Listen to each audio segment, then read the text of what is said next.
Dia a todos e a todas que estão nos assistindo pelo canal da Elos Conectados. Hoje nós vamos ter os nossos 20 minutinhos com a professora Adriana Pontes, diretamente de Cuiabá, Mato Grosso. Ela vai estar aqui ao vivo falando sobre saúde mental na escola. Ela é professora universitária, psicóloga, tem um trabalho muito bacana em gerenciamento de emoções, trabalha com esse controle de estresse. E aqui estamos no aguardo do convite dela para poder entrar aqui e falar conosco. E vamos estar falando sobre esses cuidados, né? Saúde mental do professor, do aluno, das pessoas da comunidade escolar e como fazer essa prevenção, como fazer esses encaminhamentos. Então, vamos esperar aqui a nossa professora, no aguardo dela. Bom dia, Jaísa Chagas, Marineide, todos e a todas. Vamos lá. Adriana, no aguardo da sua solicitação. Não estou conseguindo aqui lhe adicionar.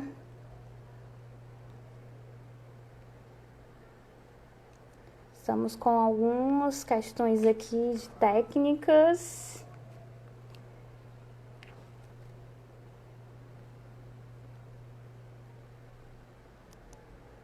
Vamos lá. Pronto. Professora Adriana.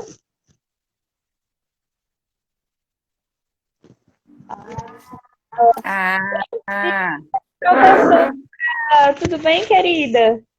bom dia, gente. Jéssica, eu não consegui pelo computador. Eu acho que é um problemazinho de conexão, né? Aí eu resolvi vir aqui no celular para testar e deu certo. Aqui no Note não aparece a opção como é que fala? Não aparece a opção de solicitar a participação. Sim, eu também não estava Eu, ve- conseguindo. eu vejo você, eu ouço você, mas não aparece a solicitação, né? Tá Uhum. joia? Mas já Pois estamos aqui. Bom dia a todos que estão aí presentes com a gente. Agora, peraí. Como eu tinha me organizado no Note, deixa eu ver como é que vai ficar melhor aqui o pronto. celular. Assim, Pois tá eu vou bom? logo, pois eu vou logo apresentando a professora de hoje, né? Falando aqui um pouco desse contexto enquanto você se organiza, tá bom? E da importância do tema de estarmos aqui falando sobre saúde mental. A nossa professora de hoje, ela é Adriana Pontes, diretamente de Cuiabá, Mato Grosso, centro-oeste aqui do nosso país. Ela é professora universitária da Unic. Ela também é psicóloga, trabalha com gerenciamento de emoções, controle de estresse, e ela é uma das professoras convidadas daqui, que forma a nossa equipe, esse time de professoras aqui da Elos Conectados, está com essa parceria aqui conosco. E estamos muito alegres, Adriana, tanto eu como Tarna, que compomos, né, a Elos Conectados, de estar com você hoje pela manhã para falar sobre saúde mental na escola. Por que que nós escolhemos esse tema, né, tão importante? Eu trouxe até aqui alguns dados estatísticos, né, do estudo do Núcleo de Saúde Coletiva da Universidade Federal do Rio de Janeiro, que eles trabalham com estudos de riscos cardiovasculares na adolescência. Nessa pesquisa diz que cada um adolescente, de 3 adolescentes, um tem questões de transtornos mentais e tendência à depressão.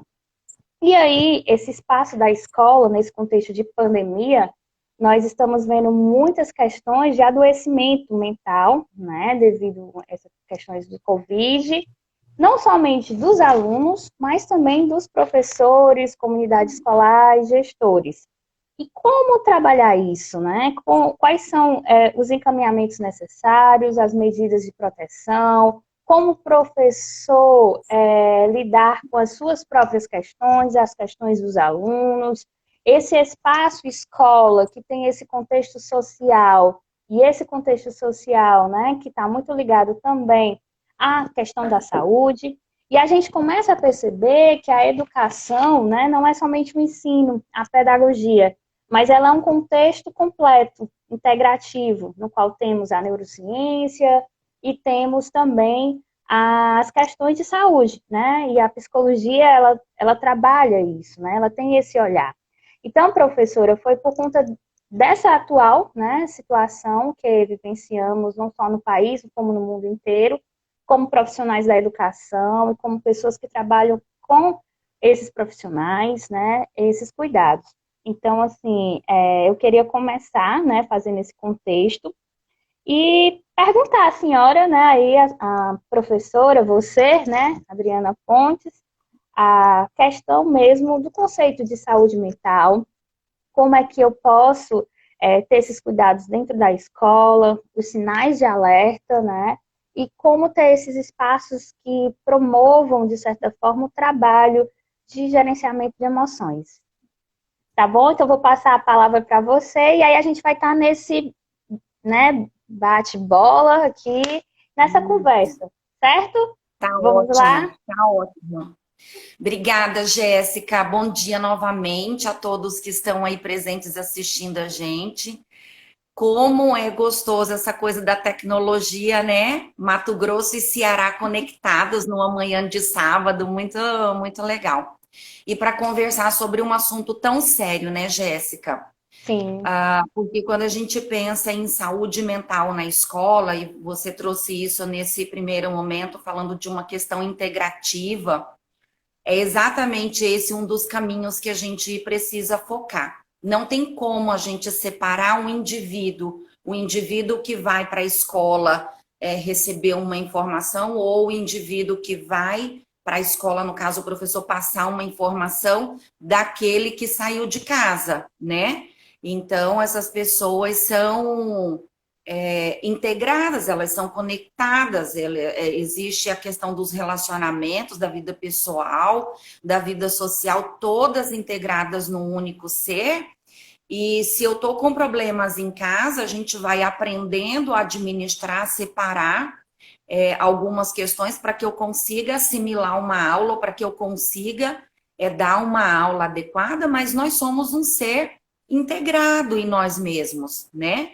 Então, falar sobre saúde mental é falar sobre um todo, é falar sobre uma pessoa que anda, que trabalha, que caminha, que carrega dentro de si suas tristezas, suas alegrias, todas num contexto único, né? Ontem, eu estava lendo alguns artigos sobre saúde mental. E assim, não encontrei a princípio nenhuma novidade, além dessa que você está trazendo, sobre o índice de transtorno mental na adolescência, que tem aumentado cada vez mais, até em função dessas mídias sociais, né?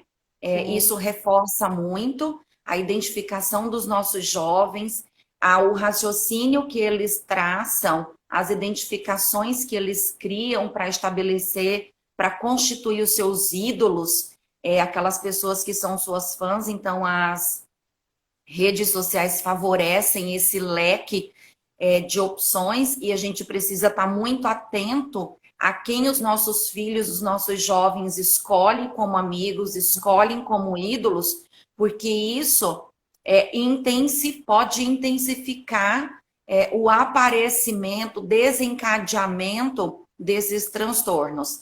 E aí, o que acontece com a escola?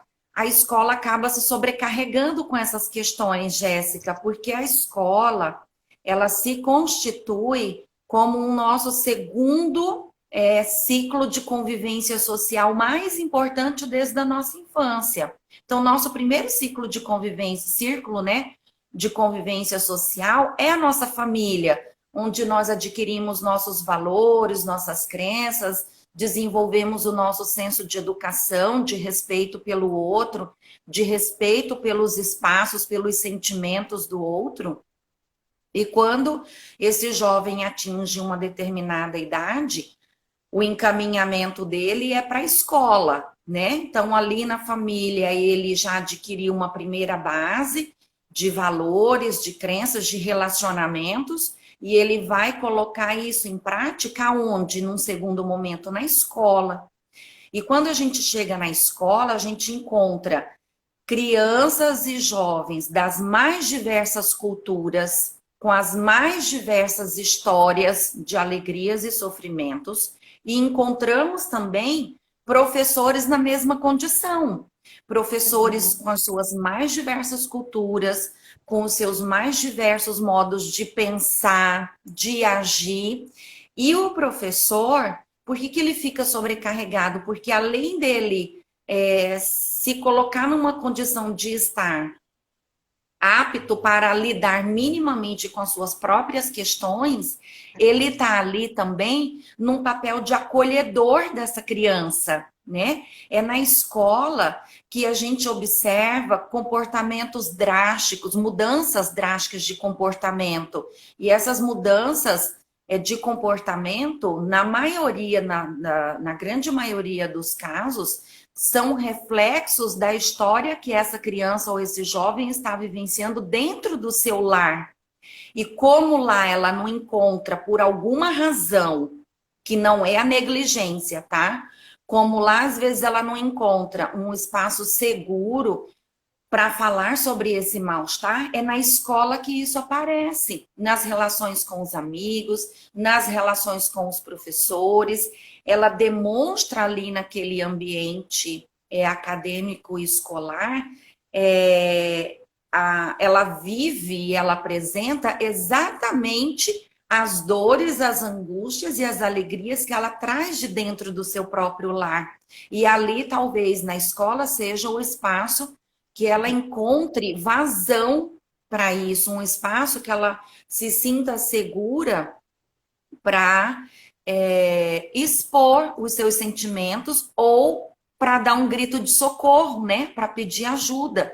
Quantos encaminhamentos as escolas fazem, né? E aí, quando você fala como gerenciar isso, escuta ativa, acolhimento, não julgamento e atenção plena, Jéssica. As crianças estão ali dando sinais, os jovens estão dando sinais a todo momento. E isso, assim, é complicado, é muito bom, porque é um canal que a gente cria, um estreitamento que a gente cria com esse jovem de poder auxiliá-lo. A gente precisa solicitar essa família na escola para ofertar as devidas orientações. Algumas vezes, para não falar muitas vezes, as orientações da escola não são acatadas pelos familiares, e isso vai desencadeando uma série de outros obstáculos e entraves, né? Nós temos famílias muito parceiras, que escutam a escola, que aceitam as orientações.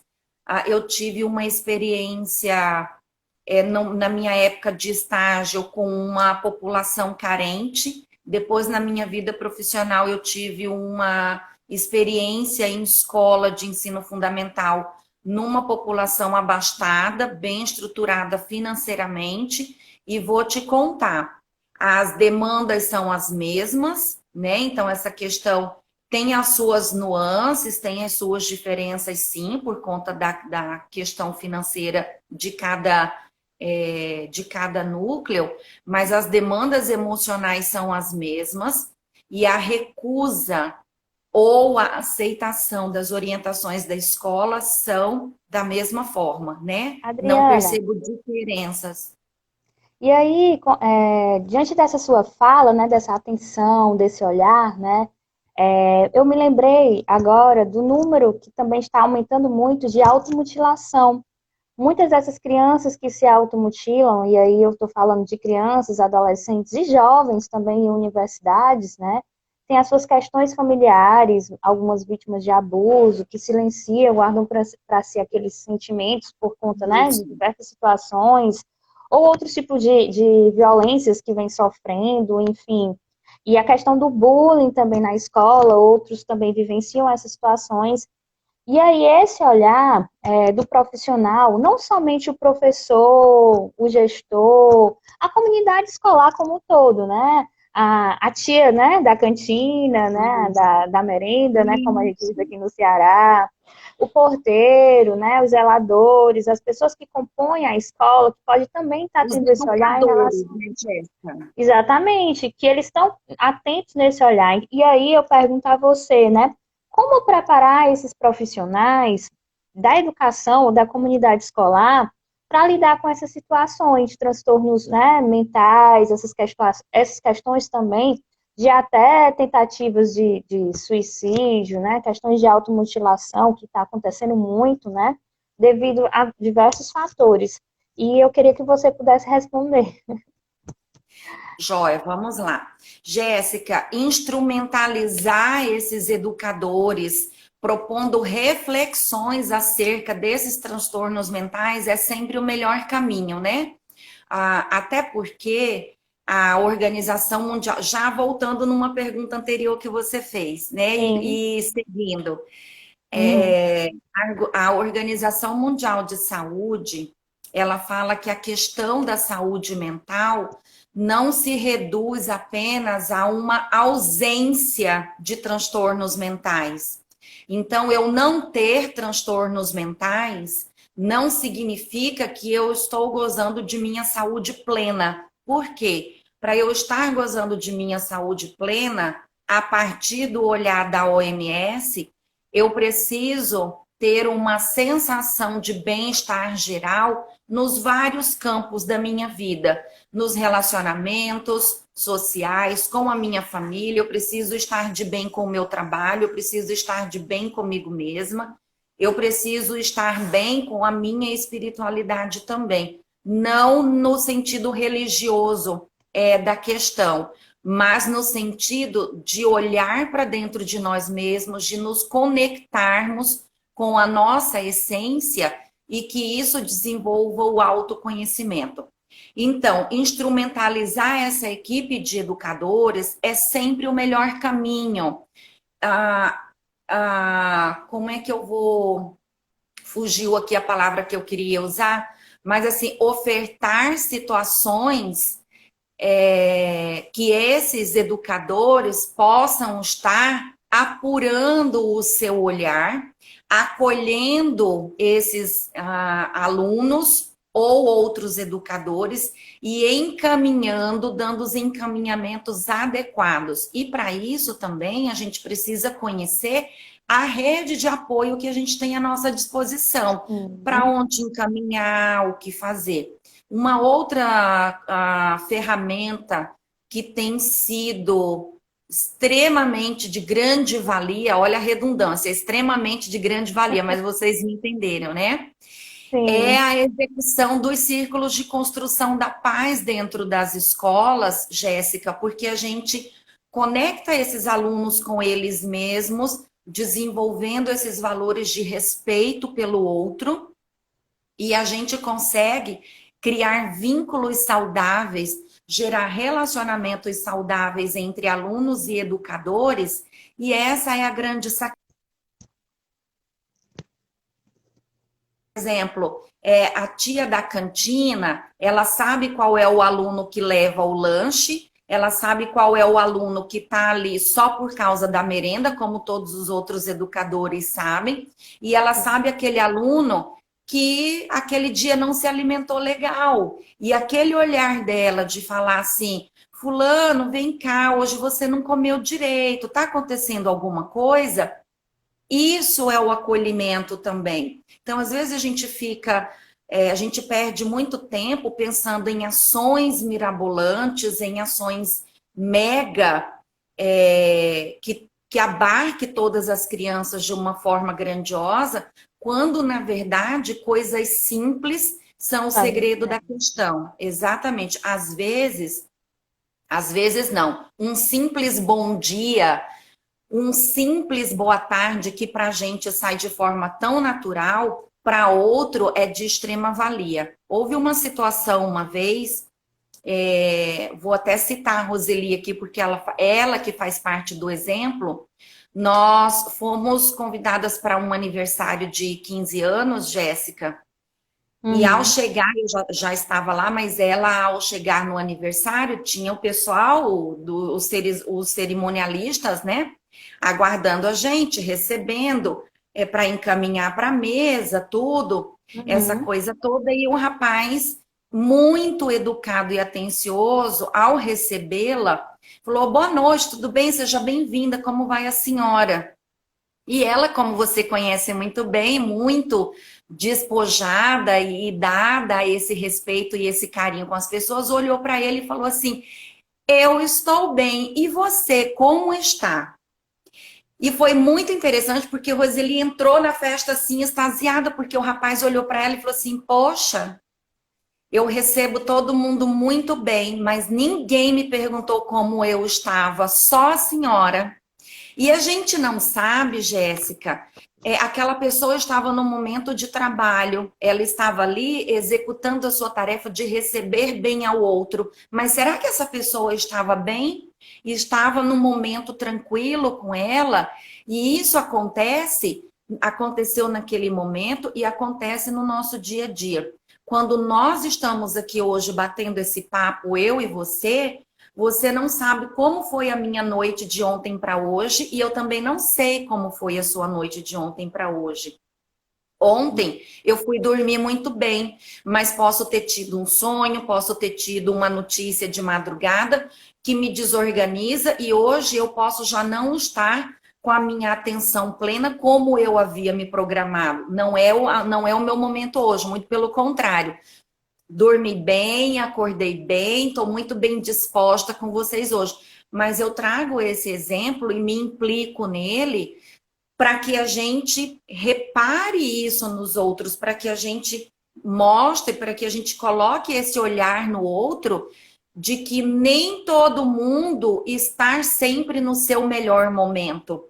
E às vezes aquele bom dia que a gente dá, aquele boa tarde, aquele boa noite, é aquele exato momento, é aquele bom dia que faltava, é aquela energia que faltava. E a gente tem um hábito, às vezes, de não responder, né? Não por maldade ou por falta de educação, mas porque a gente está tão no automático que a gente esquece ultimamente de falar assim, eu tô bem, e você? E Hum. muitas vezes a gente fala que está tudo bem porque a gente está com preguiça de falar que não está bem, ou porque a gente não quer abrir a nossa caixa de ferramentas e falar aquela ladainha para o outro, né? Não, eu não estou bem por vergonha, por receio, por não se sentir à vontade. A gente fala tudo bem, tudo ótimo, mas na verdade, na maioria das vezes, não está tudo bem. E aí, quais são os sinais que a gente vai percebendo quando isso está bem só da boca para fora? Isolamento, né, social. Ah, prof, Adriana, mas a gente está passando por um momento de isolamento social, então é natural que as pessoas estejam mais guardadinhas com elas. Sim, mas a gente começa a inventar desculpas para não participar de encontros, de reuniões, a gente começa a criar historinhas para nos poupar de uma determinada situação, para não estar em foco, para não estar em evidência, porque eu sei, às vezes, que a Jéssica me conhece de tal forma que o pouquinho que ela conversar comigo, ela vai perceber que eu não estou no momento muito bom, mas a gente precisa, Jéssica, aí desenvolver uma habilidade extremamente sutil, que é o cuidado de perceber e acolher e estar continente, mas ao mesmo tempo a sabedoria de recuar e respeitar esse tempo do outro. As Olha diferenças, né, Adriana? Essas como é diferenças é delicado. interessante trabalhar na escola, porque é um mundo, né? E aí, Dri, os nossos 20 minutos conectados se foram, mas passa rápido. Mas eu vou passar Muito. para você fazer suas considerações aqui Já fica aqui minha gratidão, né, pela você estar aqui conosco, participando não somente nesses 20 minutos conectados, mas como nossa professora. Para quem não sabe, a Adri e a Roseli, Rose, beijo, eu te vejo também, viu? Elas são Isso. professoras do curso aqui da Elos, nós estamos aqui com o curso de Educação Integrativa e Práticas Dialógicas, que são ferramentas, né, são aportes que vão estar auxiliando esses profissionais da educação a estar trabalhando dentro da comunidade escolar, e elas estão no módulo de gerenciamento de emoções, saúde mental. Então, quem quiser participar desse curso, pode estar entrando em contato conosco pelo nosso Linktree, lá naquela partezinha lá de cima, né, do Instagram, onde tem ali algumas informações, você pode estar clicando, certo? Convidar vocês também, segunda-feira nós vamos ter uma roda de diálogo, né, uma roda de conexões, falando também sobre essa importância nas empresas, que também é interessante trabalhar por meio desses aportes, né, desses instrumentos do ciclo de diálogo, nesses espaços onde tem ser humano, né, tem conflitos, tem cuidado, saúde mental, né, Dri? E aí a Dona Rita, um cheiro, ela pediu para a gente mandar um beijo para ela está acompanhando a gente aqui também, Dri. A Dona Rita É a é a mãe da Ana Tarna, ela vem acompanhando as nossas lives aqui. Então, Dona beijo, Rita, dona um Rita. cheiro, certo? Dri, e aí eu queria que você pudesse finalizar falando, né, sobre como fazer esses encaminhamentos, canais de acessos e os sinais de Isso. alerta, né? Jéssica, primeiro, obrigada, né, pelo convite, pela confiança. Pessoal, sigam a Elos, entrem lá, procurem o curso. Já temos uma previsão de início, né, Jéssica? Estamos Uhum. trabalhando aí toda semana para a gente agilizar isso e trazer um conteúdo bem bacana para vocês, consistente, mais leve, do jeito que a gente está fazendo aqui para propor essas reflexões tão interessantes. Jéssica, o que eu quero concluir minha fala hoje com uma questão de extrema importância sobre os encaminhamentos, que é o seguinte: a maioria dos transtornos mentais, a gente precisa de um acompanhamento psiquiátrico, né? Precisa ser feito esse encaminhamento. Para isso, nós precisamos, dentro dos nossos estados, né, Mato Grosso, Ceará, São Sim. Paulo, nós precisamos, dentro da nossa realidade, identificar qual é essa rede de apoio que a gente tem à nossa disposição. Neuminha! Brasília! Brasília Olha conectado aqui aí, também. estamos também em Brasília, que legal. Nós precisamos ter o conhecimento que às vezes nós não temos, Jéssica. Qual é a Sim, rede de apoio que a gente tem à nossa disposição para fazer esses encaminhamentos? E uma fala minha que eu trago sempre que estamos falando sobre saúde mental. O bom psiquiatra, ele não trabalha sozinho, ele trabalha sim, em parceria com psicólogos e se tiver a oportunidade, esses psicólogos trabalham em parceria com os educadores, com os gestores da escola, ou que a escola tenha alguém que faça essa ponte para levar esses conhecimentos. Então, assim, sinais: isolamento, tristeza muito frequente, né, intensa, encaminhamentos, conhecer essa rede de apoio que a gente tem à nossa disposição para saber para onde a gente encaminha, qual é o primeiro passo a ser dado, olhar atento, escuta atenta, né? Um olhar acolhedor sem julgamento, porque isso é muito comum. Já tá de novo surtando. É menina, tá com TPM, tá com chilique, tá com frescura. Precisamos dar um olhar especial para os meninos. Segundo a estatística, o índice de suicídio na população masculina é maior do que na feminina. E isso é uma questão cultural que a gente precisa tomar cuidado também. Os meninos, nós ainda temos uma cultura extremamente machista na criação dos nossos filhos. Então, menina chora e menino não chora, menina descabela e menino, para demonstrar que é forte, né, engole os seus sentimentos e fica ali quietinho. Então, isso é de extrema importância, a gente ter esse olhar cuidadoso na criação dos nossos jovens e no cuidado com eles dentro da escola. E reforçando, o bom psiquiatra, ele não trabalha sem a parceria de um psicólogo. Por quê? Esses transtornos mentais demandam medicamento.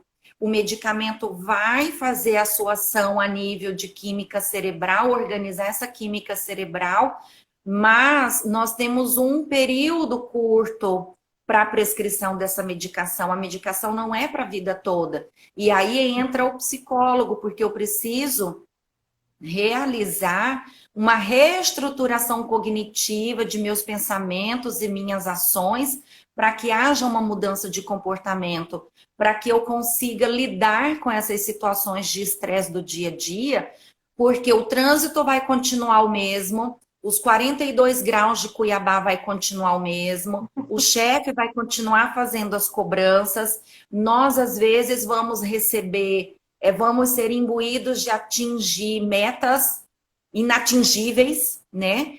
E tudo isso vai continuar. Nós é que precisamos olhar para dentro de nós e ressignificar tudo isso e desenvolver formas novas de lidar com essas situações. Isso também é uma estratégia de manutenção de saúde mental, tá? Por isso eu estou trazendo isso.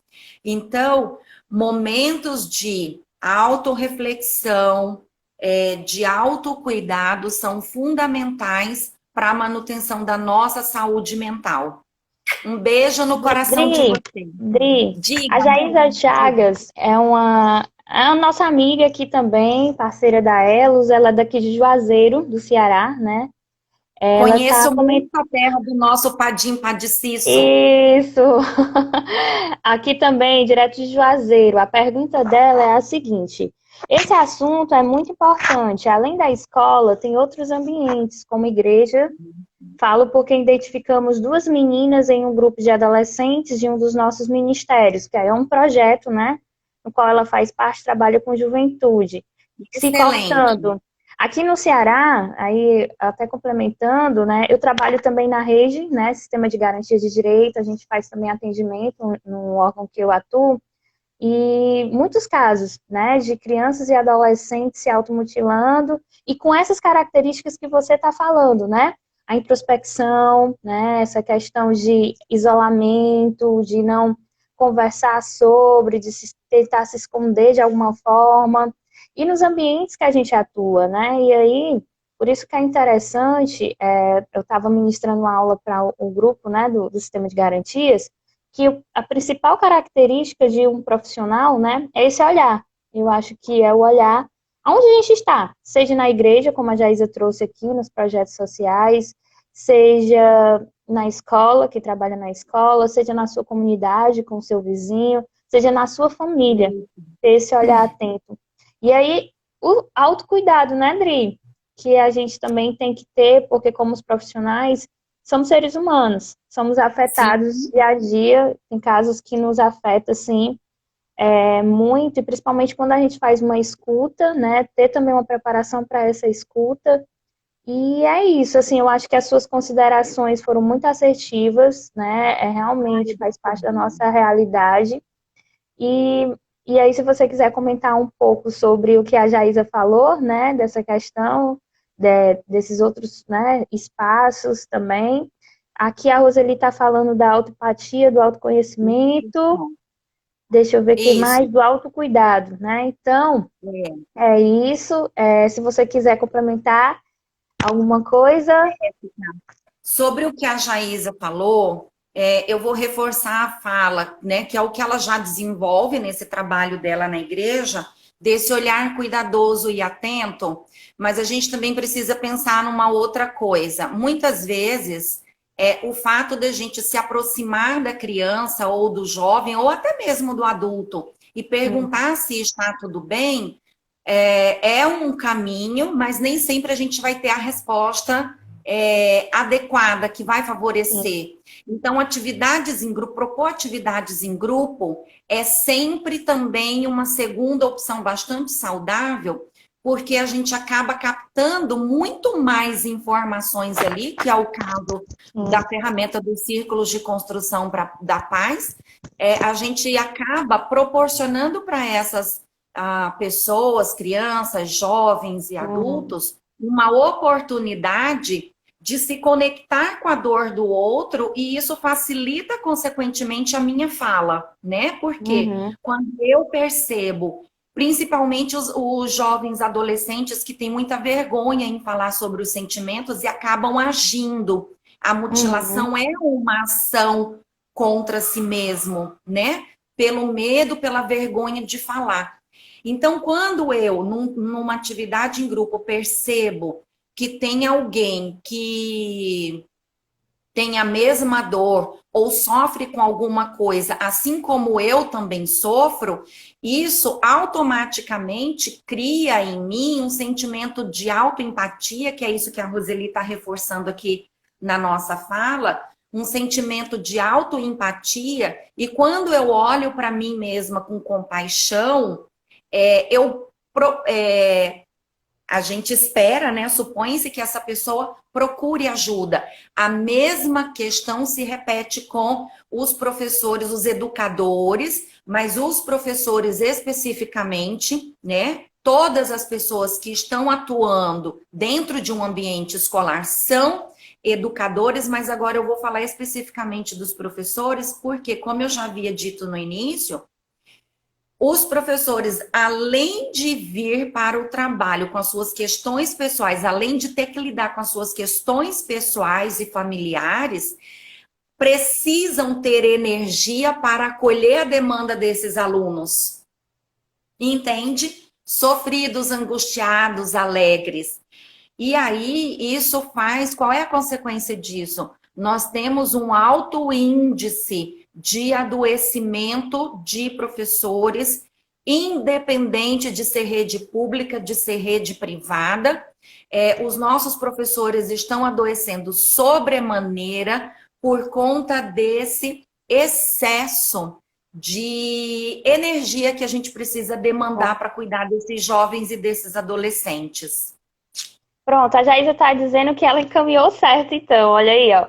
Que pedir um apoio de uma psicóloga da própria igreja, tá vendo como a gente trabalhar em apoio em rede, né? E dentro da própria igreja já ter, né, um profissional que poderia estar auxiliando e que desenvolveu alguns momentos e foi muito bom, graças, né, a Deus, a família buscou ajuda profissional. E é isso, é a sensibilização, né, a escuta e esses aportes. Dri, gratidão, viu, por sua fala, né, por sua amizade, por você ser essa pessoa e essa profissional maravilhosa, gente.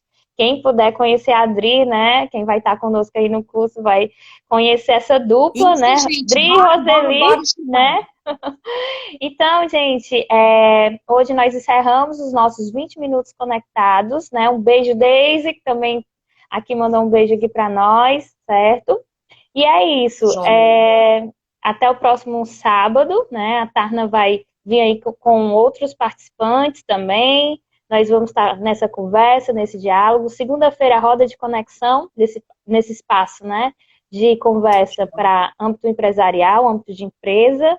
E a gente espera vocês aqui que nos acompanhem, nos sigam e compartilhem os nossos vídeos também. Nós vamos deixar gravado lá no IGTV, certo? Quem quiser dar uma olhadinha, que chegou depois, tá bom?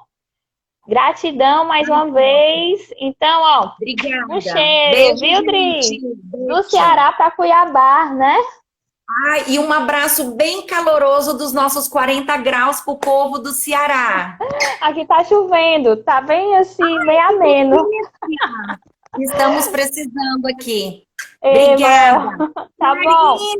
Beijo, beijo, beijo, pessoal. Até mais. Beijo. Tchau, tchau.